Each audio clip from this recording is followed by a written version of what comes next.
ছেলেটা গতি হয়েছে। মেয়ের চাকরি হইব এই জন্য আপনি বলতেছেন মেয়ের গতি হয়েছে না?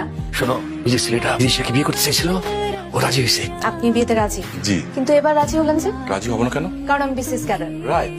ঠিক আছে, আমিও এই বিয়েতে রাজি। আমার শুধু একটা শর্ত আছে, আমি বিয়ের পর চাকরিতে জয়েন করবো না। আপনি চাকরিতে জয়েন করবেন না? নিজেকে কি রাজকুমারী মনে হয় আপনার? আয়নায় কখনো নিজেকে দেখছেন? দেখতে ঠিক কালো কালো। এটা কি স্যান্ডেল। মারবো নাকি যাবেন?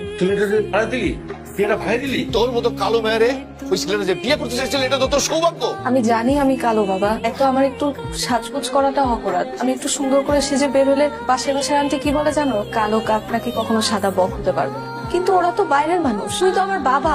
তুমি কিভাবে পারো নিজের মেয়েকে এতটা কষ্ট দিয়ে কথা বলতে?